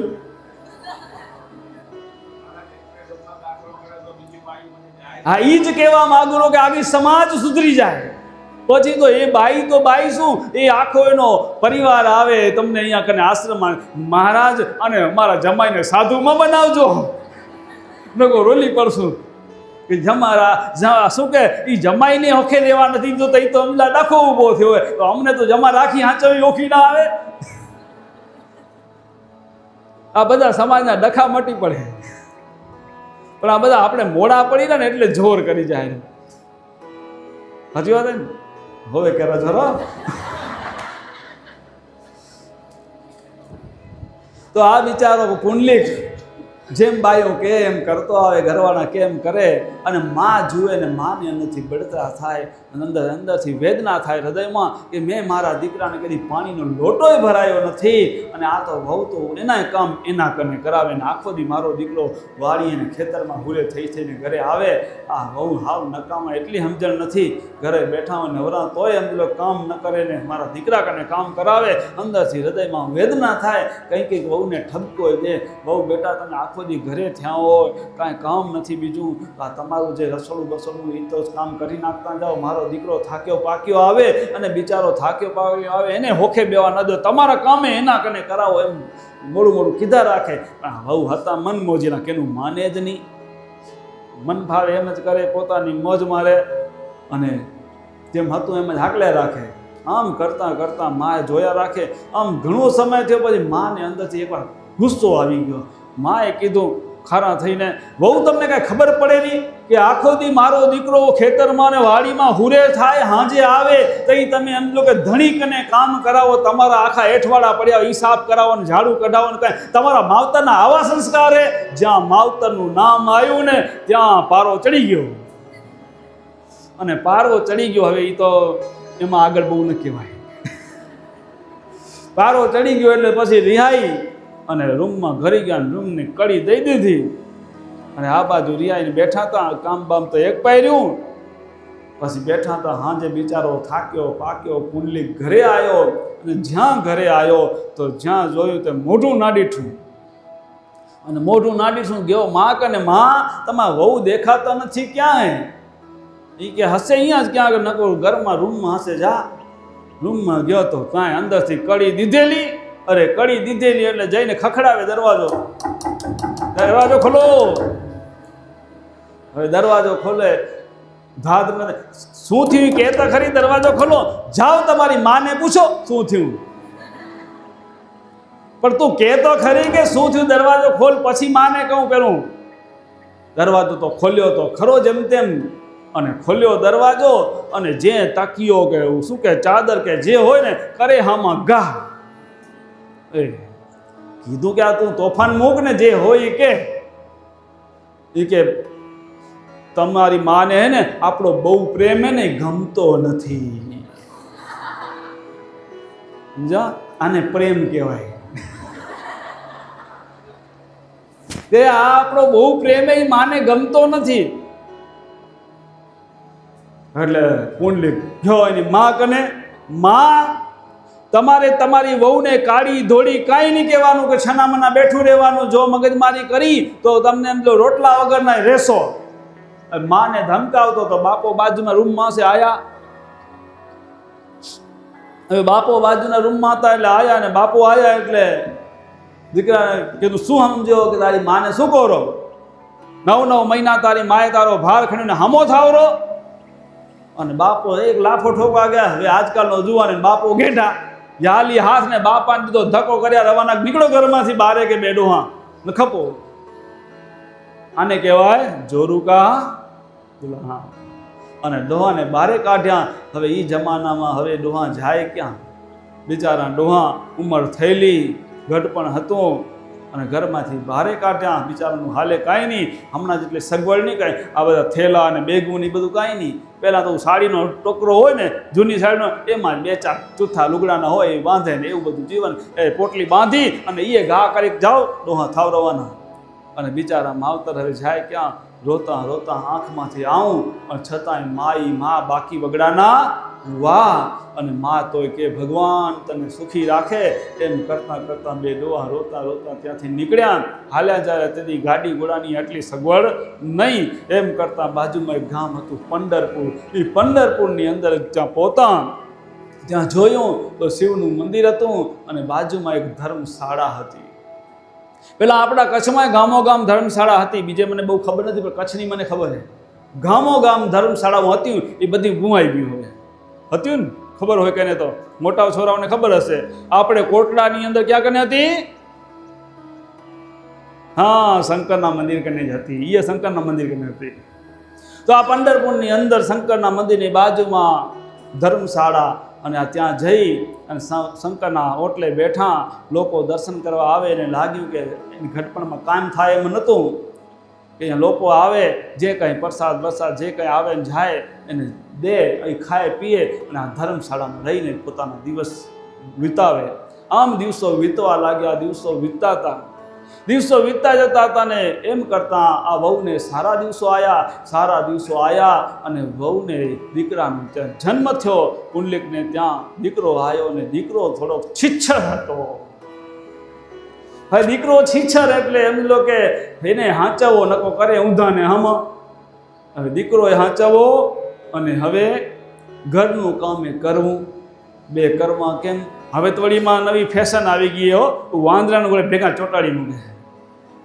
હવે આવી ગયું ને, તેથી બધું હતું નહીં. સિટીમાં ફેશન આવી ગઈ. ડોહા ગામડામાં રહેતા હોય, છોરા સિટીમાં રહેતા હતા. હવે એ જ સિસ્ટમ આવી ગઈ વાંદરાવાળી છે ને, જોઈએ ને. તો હવે એ બધી નવી નવી, તેથી આ બધું હુજતું ને, તેથી એટલી બધી બુદ્ધિ નથી માણમાં. હવે હું બુદ્ધિ ઘણી વધી ગઈ, પણ ભેગી કબુદ્ધિ હાલી આવી. તકલીફ ત્યાંથી. તો આ હવે છોરાને હાંચવો અને ઘરનું કામ કરવું. પુંડલિકને કહે કે આ તમે દીકરો હાંચવો, ન કહો મારાથી ઘરનું કામ નહીં થાય, અને કાં તમે ઘરનું કામ કરો તો હું હાંચવું. પુંડલિક કે મારે ઘરે ધંધો કરવા જાઉં કે ઘરે છોરા હાંચવું? ન કહો ધંધો નહીં કરતું, ખાસું શું એ હું કાંઈ ન જાણું. કે તો આ મારાથી કામ નહીં થતું. એક કામ કરો કે આપણે આપણા ડોહાને તેડી આવો ને, તો માં હે ને પોતરાને રમાડે પડે ને હું કામ કરું ને તમે ધંધો એ કરી શકો. તઈ માં યાદ આવે. છોરા હોય ને ચિચ્છર તો માં યાદ આવે. આ માં સાંભળ્યા પાછા, પેલા ખપતા નહોતા. હવે માં સાંભળ્યા પણ કરવું શું? હવે કે માં તારા લીધે તો ડોહાને ઘરમાંથી કાઢ્યા ને, હવે ક્યાંથી માં ને બાપને કાઢવા? એ કે હું કાંઈ નહીં જાણું, ગમે ત્યાંથી ગોતી આવું. ઓર્ડર જ હાલે એમાંથી. ઓર્ડર આવે એટલે કરે છૂટકો. એ કે ભલે બીજું શું થાય, ટીમણ બનાવી દો તો જાઉં. સમજો કે ટીમણ લઈને 10-15 દિનનું ટીમણ બનાવે. ટીમણ ખબર પડે ને? પહેલાં તો આ બધું માતર ને થેપલા ને બધા માતર ને થેપલા બનાવી દે. 10-15 દી હાલે પડ્યા. એ બાંધી પઠડીને થયો ભાઈ રવાનો. ભાઈ હાલ્યો જાય એમ કરતાં કરતાં કરતાં રસ્તામાં એને તરસ લાગી. અને તરસ લાગી એટલે એને પરાથી એક ઝૂંપડી દેખાણી એટલે એમ થયું કે અહીંયા કોઈક વસ્તી હશે, કોઈક રહેતું હશે, તો માણસ હોય તો પાણી હોય. એમ વિચારીને ઝૂંપડી તરફ જવા માંડ્યો. અને ઝૂંપડી બાજુ જતો હતો, અને ઝૂંપડીની જ્યાં નજીક પહોંચતો હતો, અંદર આંગણામાં, ઝૂંપડીને આગળ થોડું આંગણું હતું. આંગણામાં 3 સ્ત્રીઓ હતી, રૂપની અંબાર, જે ઝાડુ સફાઈ ને બધી કરતી હતી, કામ કરતી હતી. અને એમાં ગયો ત્યાં સુધી ઓલી સ્ત્રી ઝૂંપડીની અંદર ગયું અને અંદર ગયું ને અંદરથી બારે નીકળ્યું ને, જ્યાં પહેલાં હતી તે સાદી સીધી સ્ત્રી લાગતી હતી, અંદરથી નીકળ્યું એટલે આમ તેજોમય આમ થઈ ગયું સ્ત્રી. જાણે આમ ભગવાનના ફોટામાં કેમ આમ પ્રકાશ ને બધું હોય એમાં આમ પ્રકાશ ને એવું દેખાવા માંડ્યું. એટલે જઈને પેલી 3 સ્ત્રીઓ તેને પૂછ્યું, માતાજી તમે કોણ હો? પુંડલીકે પૂછ્યું. તો પછી માતાજી બોલ્યું, અમે તો ગંગા જમુના તીર્થ છીએ. ગંગા જમુના તીર્થ તમે અહીંયા? હા, કે જગત આખું પોતાના પાપ અમારામાં નાખે, અમે મલિન થઈ જગતના પાપથી, પણ આ અહીંયા મહામુનિ જે રહેરા જેનું નામ કુકુટ મુનિ છે, ના કુકુટ મુનિના અમે સેવાથી એની ચરણથી પાવન થઈ જઈએ, એટલે અમે એની સેવામાં રોજ આવીને. એવું તો એ મુનિના દર્શન મને થશે ખરા? કે હા, અહીંયા ઊભો રહે, હમણાં જ થશે. અને એમ કરીને 3 દેવીઓ અદૃશ્ય થઈ ગયું અને પુંડલીક ત્યાં ઊભો હતો. હવે તમને આ જુવાનિયાઓને વાળા પ્રશ્નો બહુ થાય. આ તો હમણાં ડાયાઓ એટલે બોલતા નથી. એમ કાંઈ ગંગા જમુના સ્ત્રીના રૂપ લઈને આવતી હોય ખર્યું? આવે? આજકાલના કળજુગની તો છોરાઓને એવા પ્રશ્નો થાય. થાય કે ન થાય? એમાં પાછા ડૉક્ટરોને બહુ થાય. ભણેલા ગણેલા સાયન્સ વિજ્ઞાનવાળા હોય એટલે બહુ પ્રશ્નો થાય કે આવું કાંઈ હોય ખરું? કે અશક્ય છે? ના, અશક્ય છે જ નહીં. પણ તમારી અંદર, કેમ કે હમણાં આપણી વાત થઈ કે પરમાત્મા સચરાચરમાં સર્વત્રમાં હે, જળમાં, સ્થળમાં, સ્થાવર જંગમ બધામાં પરમાત્મા હે. તમારી અંદર એટલી જો ભક્તિની શક્તિ હોય તો એમાં સમજી લો પ્રગટ થાય. જો થંભલાની અંદર જો નરસિંહ ભગવાન પ્રગટ થતા હોય તો ગંગા જમુના સ્ત્રી રૂપ ધારણ કરીએ કે ના કરીએ? કરી શકે. એવા ઘણા દાખલા. બીજે ક્યાં જવું? આપણા સતપંથની અંદર પણ એવા દાખલા થયેલા છે. સતપંથની અંદર અહીંયા કચ્છની અંદર જંજાઈની અંદર લાલજી બાપુ ભક્ત થઈ ગયા. લાલજી બાપાને માં ગંગાએ ગંગા કુવામાં પીરાણે દર્શન દીધા. અને તે કેવી રીતે અહીંયાથી સંઘ જતો હતો ને સંઘના દિવસે એને ત્યાં દર્શન દીધા. પણ અહીંયા બાપુ હજી સંઘમાં ગયા નહોતા. બાપુ હોય ને અહીંયા ખેતી કામ કરે ને પરિવાર હકલતા ને ભક્તિ કરે, રાત દિવસ રાતના જાગે ને ભગવાનનું નામ સ્મરણ બહુ જ ખૂબ કરતા, ખૂબ ભક્તિમય જીવન જીવતા હતા. અને એમાં સંઘ પહોંચ્યો અને એ પહોંચનારો તો એના આગલે અહીંયા આદેશ થયો એને કે લાલજી તું પીરાણે આવ. અને ત્યાં લાલજીને અહીંયા કે મને પીરાણેથી આદેશ આવ્યો હોય અને મને જવું હોય પીરાણે. એમ દીકરાને કીધું તું પાણી વાળ ને હું જઉં પીરાણા. કે મને સંઘમાં જવું હોય. એમાં દીકરો કે બાપા કે સંઘ તો કેદીએ નીકળી ગયો હોય, હવે કાલે તો હામૈયા થનારા હે, હવે ક્યાંથી તમે એમાં પહોંચશો? કે એ દીકરા હું કાંઈ જાણું નહીં, મને આદેશ થયો હોય તું અહીંયા પાણી વાળ હાંચવ, હું જવું રહો. અને બાપાએ દીકરાને પાવડો દીધો અને બાપુ હાથમાં જોડા લઈ થયા રવાના અને સીધા આમદલોમાં પહોંચી ગયા. એવા આપણા આમદલો વડીલો કંઈક બાકી ગયા. વિથોણની અંદર આમદલો કે આ ખેતા બાપો ને બધા થઈ ગયા. સેંગા બાપો ને સેંગા બાપે છેટ પીરાણાની ચાવી અહીંયા વિથોણમાં મંગાવી હતી. ઇતિહાસો છે કે નથી? છે. એમાં લાલજી બાપાને ત્યાં ગયા અને લાલજી બાપાને ત્યાં માં ગંગાએ ગંગા કુવામાં દર્શન દીધા. અને ત્યાંથી ગંગાની શેડ નીકળી અને એ શેડમાં ત્યારે ત્યાં એ ગંગાજીના અંદર ગંગા જળથી દીવા બાળવામાં આવ્યા હતા. દીવા પ્રગટ્યા હતા પીરાણાની અંદર ગંગા જળના. કોઈને ખબર હોય ઇતિહાસ તો સાંભળ્યો હોય ક્યાંય તો. અને એ લાલજી બાપાએ છે ને 300 જેવા ભજન પદ રચ્યા હતા. પણ આપણે સતપંથી હાંચવી શક્યા નથી. ક્યાં ક્યાં ગવાતા, બાકી સમજો કે બધા આડાવડા થઈ ગયા. 300 જેવા પદ રચ્યા હતા ભજનના પદ. આવા મહાપુરુષો આપણી સમાજમાં પણ થઈ ગયા. તો એ સમજો માં ગંગા દર્શન દે, પણ આપણી અંદર એટલી ભક્તિની શક્તિ હોવી જોઈએ, એટલું મન દ્રઢ હોવું જોઈએ. ભગવાન ગમે તે સ્વરૂપે પ્રગટ થાય.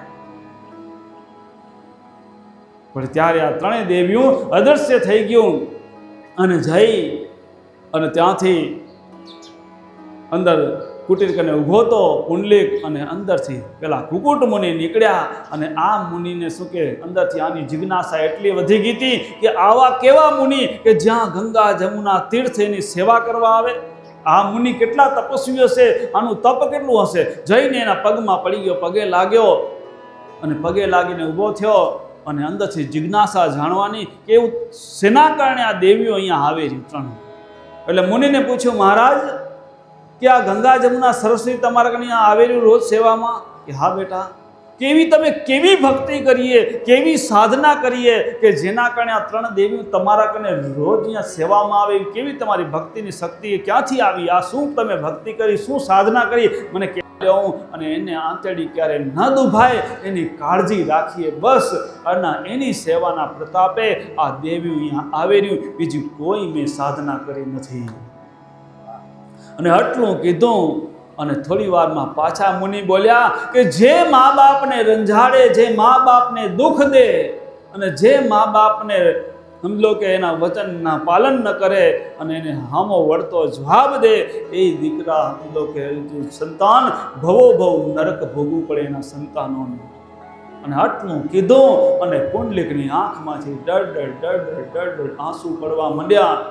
અને કુકુટ મુનિએ પૂછ્યું, બેટા તારી આંખમાં આમ આંસુ કાં આવ્યા? શું હે? શું દુઃખ તને હે?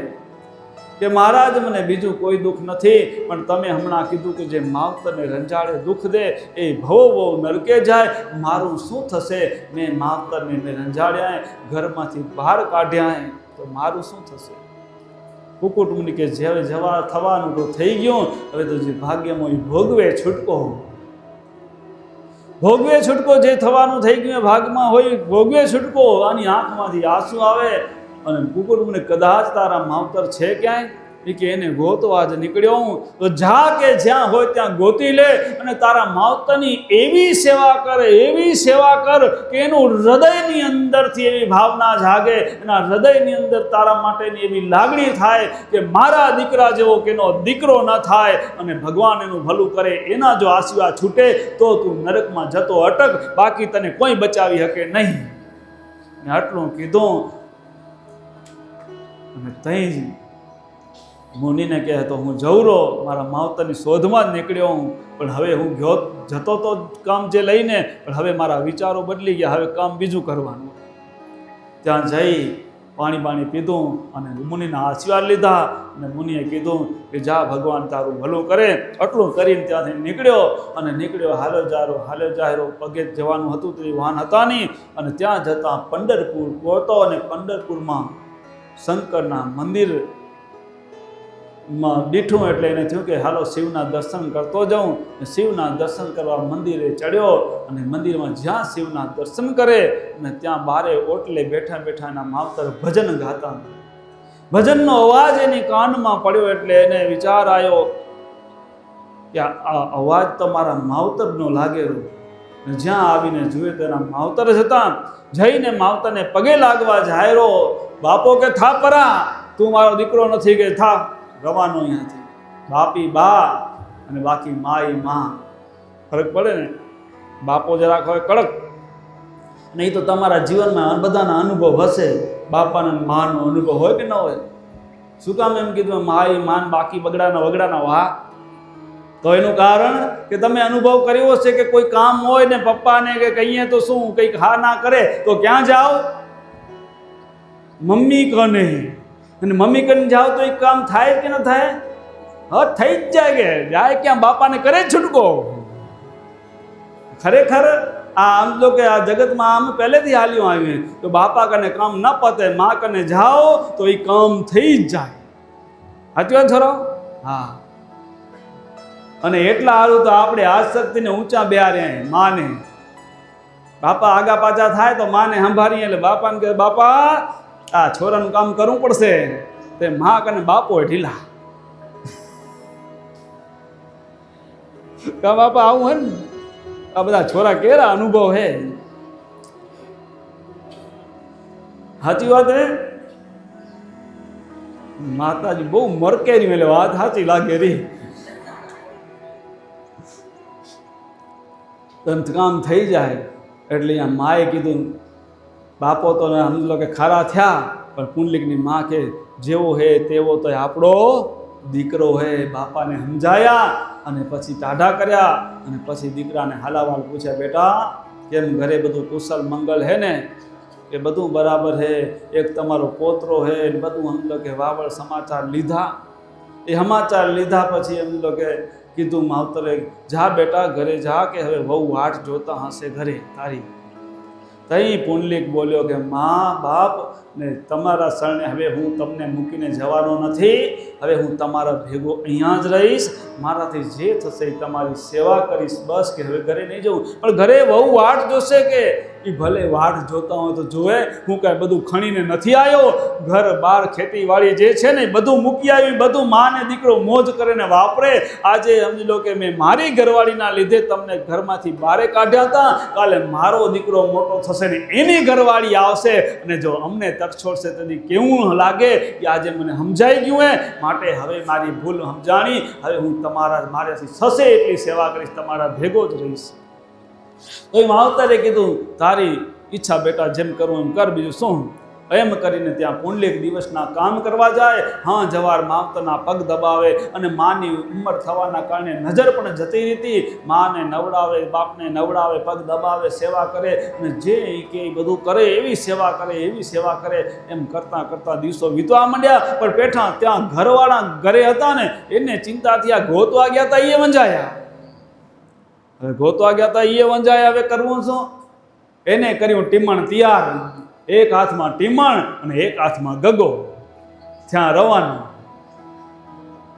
હવે એ નીકળ્યા હાલતા હાલતા હાલતા હાલતા, ફરતા ફરતા, રખડતા રખડતા એ પણ પંઢરપુર પહોંચતા. ખબર પડી કે પંઢરપુરની અંદર અહીંયા ધર્મશાળામાં અહીંયા કરીને રેરા બધા આ જગ્યાએ રેરા બધું સમાચાર જડ્યા. ગયા ત્યાં જઈ અને મળ્યા પુંડલીકને કીધું કે તમને મા બાપને તેડવા મૂક્યા હતા, રહેવા નતા અહીંયા રાખવા, તો પાછા આયા કેમ નહીં? અમે તમારી વાટ જોઈએ ને થાક્યા ઉમાં.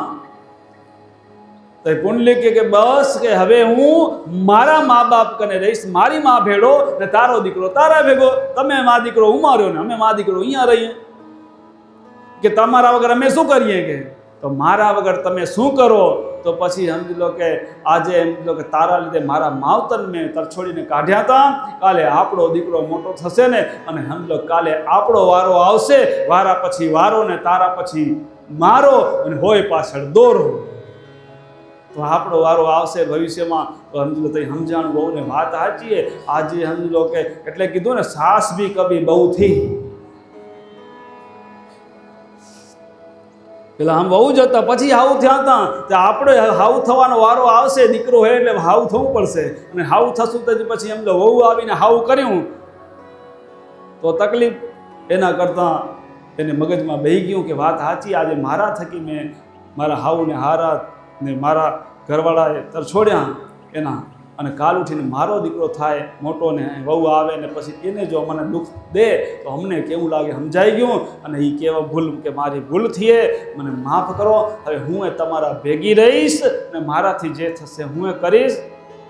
અને એમ કરીને કે ભલે જે થવાનું થઈ ગયું. મા બાપની માફી આગી અને ભેગા રહેવા માંડ્યા. અને ત્યાં પંઢરપુરમાં બધો પરિવાર ભેગો રહેરો. એમ કરતાં કરતાં દિવસો વીતવા માંડ્યા. અને આ પુંડલીક તો બસ એના માવતરને ભગવાન સમજીને સેવા કરે. બસ કે એને એમ તો માંગણી કરે, ઈચ્છા કરે ને એના પહેલાં તો એ કામ કરી નાખે.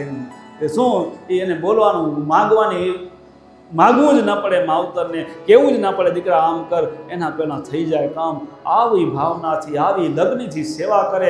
આમ સેવા કરતો તો અને એક દિવસ એમ માવતર એકબીજામાં વાત કરે, ખરેખર આપણો પુંડલીક આપણે ભાગ્યશાળી નહીં કે ભગવાને આપણે આવો દીકરો દીધો કે આપણે ઘટપણમાં કેટલી સેવા કરેલો. અને એ ભગવાન ખરેખર આપણા દીકરા જેવો દીકરો કેનોય ન થાય. ભગવાન એનું કલ્યાણ કરે, ભગવાન એની પ્રાપ્તિ થાય, એને ભગવાનની પ્રાપ્તિ થાય, ભગવાનના દર્શન થાય એને. એટલે અંતરથી નીકળી ગયું માવતરના અને ભગવાન વૈકુંઠમાંથી ભાગા. ભગવાન વૈકુંઠમાંથી આયા સીધા અહીંયા કને દર્શન દેવા. એના માવતરના અંતરમાંથી નીકળી ગયા એવા આશીર્વાદ. અને ત્યાં ભગવાન આવીને ઝૂંપડીની બારે ઊભા રહ્યા. અને પુંડલીકને કે પુંડલીક બહાર આવ. કે બહાર કોણ હો? કે હું વૈકુંઠનો નાથ. ભગવાન કે તમે ભલે બારે ઊભા રહો કે હમણાં હું નવરો નથી. કે હા શું હે કે માવતરની સેવામાં રોકાયેલો હું એટલે હમણાં ફ્રી નથી. અરે પણ તું એમાં રોકાયેલો પણ બારે અહીંયા કને કીચડ પડીએ, વરસાદ આવ્યો, ઊભો ક્યાં રહું? અરે ઊભો ક્યાં રહું? એટલે બાજુમાં ઈંટ હતી અને ઈંટ હતી એટલે તેને સીધી ઈંટને કરી બારે ઘા. ભગવાનને કે આનામાંથી ઊભા રહો. ભગવાન ઈંટમાંથી ઊભા રહ્યા. પેલા આવી ખુરશીઓની સગવડ નથી હો. હવે ઝૂંપડામાં પછી જગ્યા માય કેટલા એટલે બારે ભગવાન ઊભા હતા. આપા એના માવતરને નવડાવવા ધોવડાવવા ને લોકો પગ દબાવવાની સેવા કરવી, એમાં રચ્યો પચ્યો ભગવાન બારે વાટ જોતા જોતા ભગવાન પોતે થાકી રહ્યા. અને ભગવાન થાકી રહ્યા. આમાં ઘણી મોટી માઓને ખબર હશે, આજકાલની માઓને કદાચ ખબર નહીં હોય નનકડીઓને, કે વાડીએ જાઓ ને ખેતરમાં કામ કરો, વાંકે તેડે પછી ઊભા થાવ થાકી શું કરો? કમરે હાથ દે ને, કમરમાં હાથ દઈને ભગવાને વાટ જોતા થાકા કમરે હાથ દઈને ઊભા રહ્યા. ભગવાન વાટ જોતા હતા હાથ કમરમાં દઈને, અને આમ કરતા માવતરની સેવામાંથી પરવાર્યો પુંડલીક અને બારે આવ્યો અને ભગવાનને પૂછ્યું, હે પ્રભુ શું આદેશ છે, તમને અહીંયા આવું પડ્યું આજે? તે ભગવાન બોલ્યા, પુંડલીક આજે મને તારા માવતરના આશીર્વાદના લીધે આવું પડ્યું હે. તું તારા માવતરની સેવા એવી કરીએ કે તારા માવતરનું અંતર રીઝી ગયું અને તારા માવતરના અંતરમાંથી નીકળી ગયું કે મારા દીકરા જેવો દીકરો કેનો ન થાય, ભગવાન એને દર્શન દે, એને એટલે મને દર્શન દેવા આવું પડ્યું. અને એ દર્શન દેવા ભગવાન આવ્યા. તારા માવતરની ભક્તિ, તારી માવતરની સેવાથી હું પ્રસન્ન થયો. હવે ભગવાનનું નામ લેવાનું એટલે માવતરની સેવા એને કરી હતી. આવા ભાવથી સેવા કરો ને તો ભગવાન રીઝ્યા. કેમ કે અંદર માવતર સમજો આ સૃષ્ટિ છે ને એ ભગવાન થકીએ અને માવતર થકી આપણે હૈયે, અને એટલે માવતરનું અંતર રીઝે. અને માવતરના અંતરમાંથી જો આશીર્વાદ નીકળી જાય ને, તમારા ભાગ્યમાં ન હોય એ પણ શક્ય બની જાય 101%. માવતરના અંતરના આશીર્વાદ મળવા જોઈએ. રોજ ભલે ને માથા નમાવો, પગે લાગો, માથે હાથ મૂકે છે નહીં, પણ એને અંતર રાજી થાય તઈ એને એવું થવું જોઈએ કે મારા દીકરા જેવો દીકરો ન થાય, મારી વહુ જેવી કેની વહુ ન થાય. ભગવાન એનું સદાય ભર્યું રાખે, ભગવાન એનું કલ્યાણ, એના અંતરથી જે આશીર્વાદ નીકળી જાય ને એ આપણું કામ થઈ જાય. એમાં તમારા ભાગ્યમાં ન હોય તો એ થાય. પણ અંતરના આશીર્વાદ હોવા જોઈએ. બાકી તમે મોઢે બોલાવો ને મન તો કે ભગવાન તારું ભલું કરે, નામ કરે ને, એનથી ન થાય. તો આવી રીતે એમ લો કે બધા આશીર્વાદની પ્રાપ્તિ થઈ, ભગવાનને દર્શન દીધા. અને ભગવાન આવે ને દર્શન દે તો પહેલી પરીક્ષા કરે પાછા. હો ગમે ત્યાં ભગવાન ગમે એટલા ખુશ થાય, રાજી થાય, પ્રગટ થાય, પહેલી પરીક્ષા કરે પાછી ભગતની. અને પરીક્ષામાં ભગવાને સીધું પહેલું તો માંગવાનું જ કે બા કેટલો હોય, પાકો કે કાચો? ભગવાને કુંડલી કીધું, ભગવાન પ્રભુએ કીધું કે હું તારા માતા પિતાની સેવા ભક્તિ જોઈને પ્રસન્ન થયો, માટે માગી દઉં. અને જે માવતરને ભગવાન સ્વરૂપ સમજી અને સેવા કરતો હોય, અને જો સાચા ભાવની સેવા હોય ને, એ તો એનું હૃદય નિર્મળ થઈ ગયું હોય. અને જેનું હૃદય નિર્મળ થઈ ગયું હોય, એની આસક્તિ મટી ગયું હોય, અને આવો પુંડલીકે કીધું, ખરેખર જો પ્રભુ તમે પ્રસન્ન થયા હો મારા માથે, તો તમે આ જગતના કલ્યાણ કરવા અહીંયા જ રહી જાઓ. અને જ્યાં કીધું જગતના કલ્યાણ કરવા અહીંયા રહી જાઓ, એટલે ભગવાન તો દિવ્ય સ્વરૂપે રહી ના શકે. અને ત્યાં જ ભગવાન જેમ ઊભા હતા ને કમરમાંથી હાથ દઈને, એમને મૂર્તિ બની ગયા. અને મૂર્તિ બની ગયા. અને આજે પણ ત્યાં અડીખમ એ મૂર્તિ ઊભી છે, કમરમાંથી હાથ દઈને. હું લગભગ 3 વાર જોઈ આવ્યો, તડકે 4 વાર જઈ આવ્યો. પંઢરપુર વાળા અહીંયા છે ખરા. તો એ ભગવાન હજી એમ જ ઊભા છે જગતના. ત્યાં લાખો માણસો શ્રદ્ધાળુઓ ત્યાં જાય એના દર્શને, અને એના આમ લોકો બાધાઓ મનતાનું કામ થાય. એ આજે એ પુંડલીકની ભક્તિને, માતા પિતાની સેવાના પ્રતાપે. તો આ માવતર એ ભગવાનનું સ્વરૂપે. આપણે દેવી દેવતાઓ માટે તો સમજી લો કે પહેલું અંતકરણ શુદ્ધ કરવું પડે, અને પહેલું તો સમજી લો કે આપણે નિર્મળ થવું પડે. ત્યારે સમજી લો કે ભગવાન ઓળખાય, ત્યારે દેવો ઓળખાય, ત્યારે સમજી લો દર્શન થાય. પણ આપણે જીવતા જાગતા સદૈવ જો દેવ હોય તો આ જગતની અંદર 4 પ્રકારના દેવો બતાવ્યા છે. એક માતૃ દેવો ભવ, પછી પિતૃ દેવો ભવ, પછી આચાર્ય દેવો ભવ, અને પછી અતિથિ દેવો ભવ. આ 4 પ્રકારના દેવો તમે નરી આંખે દેખોરા બધા. પણ એના અંતર જો જીજી જાય અને એના અંતરમાંથી જો વચન નીકળી જાય એ ફળે. તો આ માવતરના આશીર્વાદ આ કામ કરે. તો આપણે વિચાર કરો કે આ માવતરના આશીર્વાદ. અને સમજી લો કે આ બાપા બધા બેઠા અમારા ગુરુભાઈઓ, આ હું જે અહીંયા બેઠો હું ને એ ગુરુજીના પ્રતાપે, એના આશીર્વાદે. આ બધા પૂછી જો કદી માઇકે નહોતું પકડ્યું. હું તો એમ કહેતો બસ ભગવાનનું નામ ખૂણામાં લઈને બેઠો જ, બાકી કંઈ નથી કરવાનું. પણ બાપાએ એટલો એને બાપાને કહેતો આ અમારા બે સાક્ષી અહીંયા, પહેલો આપો અને બીજા શાંતિમુખી. એ બે સાક્ષીએ મારા ભેગા ટૂરમાં હાલતા. બાપાને કહેતો બાપા જે કરવું તમને કરવાનું હોય, લાજ જશે તો તમારી જશે. પણ ખરેખર એ કંઈ થાય આપણે એના થઈ જવું પડે. હું જ્યારે દીક્ષા લેવા આવ્યો ને તે ગુરુ મહારાજે જ્યારે સત્સંગમાં પહેલું સમજાવે ને તો એ ગુરુ મહારાજે સત્સંગ ચાલુ કર્યો ને પહેલી સાંખી બોલ્યા હતા કે તું રે મારી જીકરમાં તો હું રહું તારી ફિકરમાં, તું થા મારો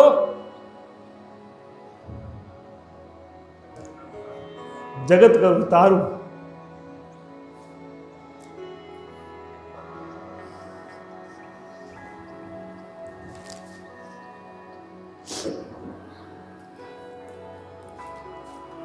ઘણી બધી વિડંબણાઓ આવી, પણ મેં બસ એક નક્કી થઈ ગયું કે બસ આપણે થઈ ગયા એના પછી બસ હવે દુનિયા ગમે એમ આપણે ડગાવે, ડગવું નહીં, એના વચને હાલવું.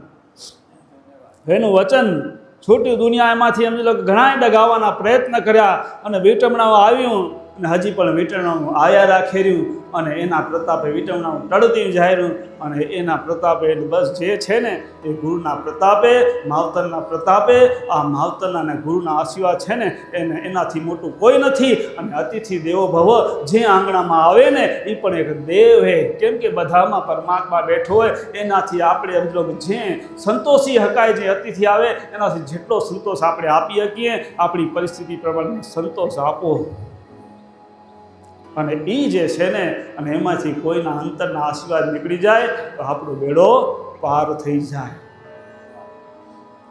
આ આશીર્વાદનો મહિમા એટલો હોય તો આપણે સમજી લો કે દરેક આજે નાના અહીંયા કાલે આપણે પણ માવતર થશું. બધાના વારા પછી વારા આવશે તો આપણે આપણા જીવનમાં અત્યારની સંસ્કૃતિ બધી પરિવર્તન પામતી જાય રહી, પશ્ચિમની સંસ્કૃતિ હાલી આવેલી તો પશ્ચિમની સંસ્કૃતિ બચી અને આપણી સંસ્કૃતિ જાળવી અને આપણે આપણા માવતરની સેવા કે આપણી ભક્તિ, આપણો ધર્મ એને કીધી ચૂકીએ નહીં તો આપણું કલ્યાણ તો થશે. જો આપણી સંસ્કૃતિ ભૂલી ગયા ને આપણે સમજી લો કે માવતરથી સમજી લો કે જમાના પ્રમાણે વર્તવા માંડ્યા અને જમાનાની હાથે જો આપણે સમજી લો કે આપણા ધર્મ ચૂક્યા તો પછી આપણું કોઈ થશે નહીં. તો ભગવાન પણ હાથ ઝાલનારા નથી. તો ભગવાનની કૃપા મેળવવી હોય તો આ ઘરમાં દેવ છે, આ જાગતા દેવો છે. માતૃદેવો ભવ, પિતૃદેવો ભવ, આચાર્ય દેવો ભવ અને અતિથિ દેવો ભવ. આ 4 પ્રકારના દેવો જે શાસ્ત્રમાં બતાવ્યા એ ખાલી આપણે સામાન્ય નહીં પણ અંતરના આશીર્વાદ મેળવવાની જરૂર છે. એના જો અંતરના આશીર્વાદ મળે તો બેડો પાર થઈ જાય. માટે આપણે આપણા ધર્મને, સંસ્કૃતિને ભૂસવા ન દઈ અને શાસ્ત્રોનું મનન ચિંતન કરી અને એના ઉપર શ્રદ્ધા રાખીએ. કેમ કે અત્યારના ભણેલી ગણેલી પેઢીને ઘણા પ્રશ્નો થાય પાછા. એમાં જેમ મેં વાત કરી કે ગંગાજી કાંઈ પ્રગટ થાય, સ્ત્રી રૂપે આવે, હા મહાભારતને ઉપર વિશ્વાસ છે, ભગવાન કૃષ્ણ ઉપર વિશ્વાસ છે, પાંડવો ઉપર વિશ્વાસ છે. એ હતા તો ગંગાજી પ્રગટ થાય સ્ત્રી રૂપે 100%. કેમ કે મહાભારતની શરૂઆત જ ત્યાંથી થઈ. કેમ કે શાંતનુ રાજાને ત્યાં ગંગાજી એને લગ્ન કર્યા હતા અને એના 8 દીકરા થયા. એમાં 8મો દીકરો ભીષ્મ પિતા, એને પણ એમ કે આ મહાભારતની અંદર ચરિત્ર આવેલું ને એ પણ ગંગાજીનો દીકરો હતા. તો સ્ત્રી રૂપે એ પણ પ્રગટ થાય. કેમ કે દરેક તત્વની અંદર પરમાત્મા હોય, જળ હોય, સ્થળ હોય, જે હોય તે પણ તમારી અંદર કેટલી તાકાત છે એના ઉપર પ્રગટ કરવાની. પ્રભુ ગમે ત્યાં, દેવી દેવતા ગમે ત્યાં પ્રગટ થાય 101%. પણ આપણે શું બધાના મન મોડા થતા જાય ના. આ તો ભક્તિ તો દેખાદેખી કરી ના, એમાં કાંઈ વળતર ના આવે. જે અંતરથી ભક્તિ થાય, અંતરની જ્યારે ભૂખ હોય ત્યારે ગમે ત્યાં તમે ધારો ત્યાં ભગવાનને પ્રગટ થવું પડે. તો આપણે અંતરની ભક્તિ કઈ જાગશે ને અંતરની ભક્તિ જગાડવી હોય અને મનને મજબૂત કરવું હોય તો અત્યારે સમજી લો જે આ ડબલા છે ને, આ ડબલામાં સમજી લો શું જોવું એનો વિવેક રાખજો. જો વિવેક નહીં હોય તો સમજી લો ભક્તિ સમજી લો ગમે એટલી માળાઓ તોડો, ભગવાન નહીં મળે. અખા ભગતે કહી ગયા હે, માળા ફેર 53 ગયા, જપ માળાના નાકા ગયા, કથા સુણી સુણી ફૂટા કાન, તોય ના આયુ બ્રહ્મ જ્ઞાન, તીર્થ ફરી ફરી થાકા ચરણ, તોય ના પોતા હરિને શરણ, તોય સમજો કે ભગવાન સુધી પહોંચાશે નહીં. ગમે એટલી કથા સાંભળો પણ જ્યારે રુદ્યો તો આપણે સમજો કે વિવેક હોવો જોઈએ. અને મનને મક્કમ કરવું હોય તો કોઈ મહાપુરુષો જે પાકી ગયા એના ચરિત્ર વાંચજો અને એનામાંથી તમારું મન મક્કમ થશે. જ્યારે ફ્રી થાવ, ટાઈમ પાસ કરવું હોય તો સદગુરુમાં જે કીધું હોય કેમ ટાઈમ પાસ કરવું, તો શિખામણ પૂછે તેને સાચી દીજીએ, નહીં તો લઈ માળા હરિનું સ્મરણ કીજીએ. કાં હરિનું સ્મરણ કરવું ને કાં મહાપુરુષોના ચરિત્ર વાંચવા.